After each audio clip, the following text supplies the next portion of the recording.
Assalamualaikum warahmatullahi wabarakatuh. Selamat pagi anak-anak.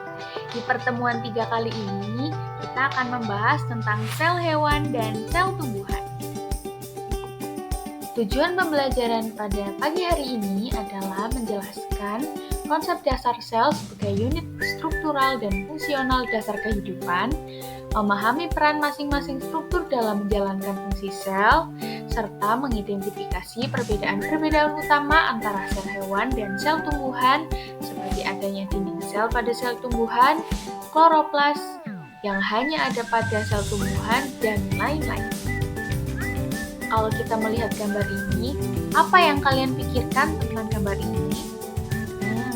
Enak ya es buahnya. Tapi yang dimaksud di sini adalah kita sedang memikirkan tentang semangkuk es buah dan buah-buahan yang ada di dalamnya. Karena pada pagi hari ini kita sedang mempelajari tentang sel, maka yang dimaksud adalah buah-buahan di sini adalah organel-organel yang ada dalam sel. Kemudian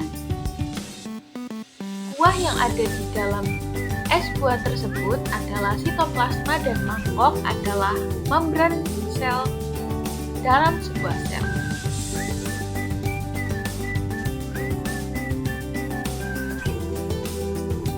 Sebenarnya apa sih sel itu?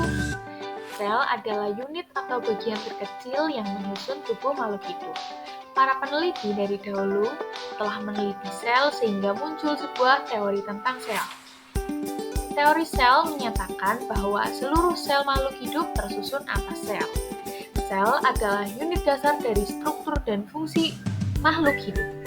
Dan yang terakhir adalah seluruh sel berasal dari sel sebelumnya. Nah, teori ini berlaku untuk seluruh makhluk hidup ya, baik yang kecil maupun yang besar. Sel adalah Agar unit lebih fungsi paham tentang terkecil dari sel, organisme. mari kita simak video berikut ini.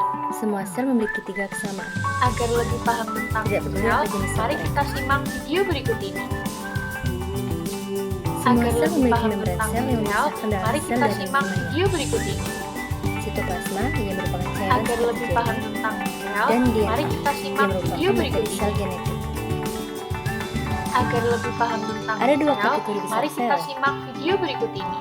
Kategori pertama adalah sel Agar eukariotik. lebih paham tentang sel, mari kita simak Mereka video memiliki berikut ini. organel-organel yang Agar meliputi lebih bagian paham inti dan tentang bagian-bagian sel, khusus mari lainnya. kita simak video berikut ini. Sel eukariotik adalah sel yang lebih kompleks, Agar lebih paham seperti yang tentang ditemukan pada sel, mari tanaman dan kita hewan. simak video berikut ini.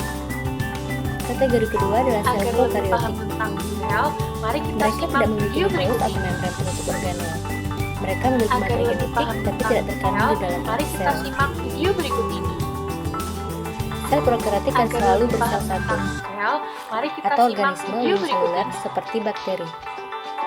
Organel sel yang pertama adalah membran sel atau sel membran. Sel membran dimiliki oleh sel hewan maupun sel tumbuhan.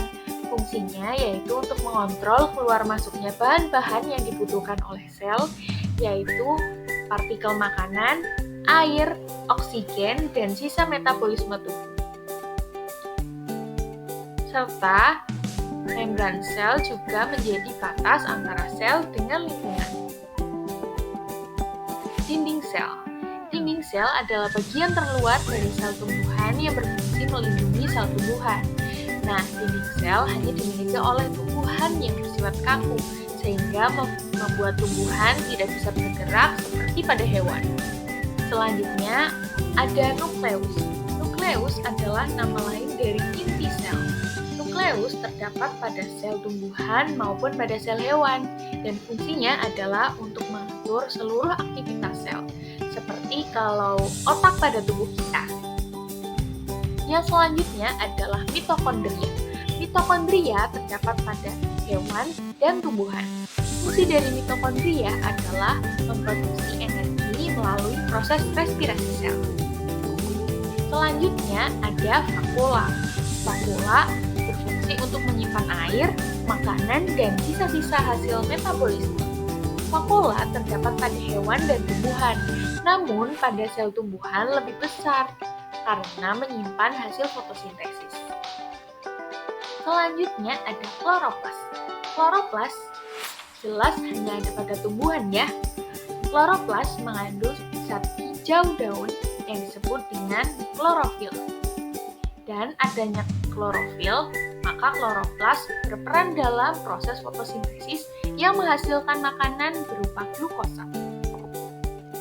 Yang selanjutnya ada sitoplasma. Sitoplasma merupakan cairan seperti agar-agar yang menyebar di seluruh bagian sel dan terdapat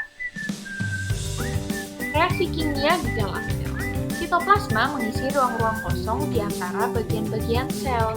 Kayak kuah sop tadi, itu adalah gambaran sitoplasma. Selanjutnya, kalian bisa mengamati perbedaan sel hewan dan sel tumbuhan pada tabel berikut. Kemudian, catat di buku kalian ya. Terima kasih atas perhatiannya. Sampai jumpa di pelajaran berikutnya. Assalamualaikum warahmatullahi wabarakatuh.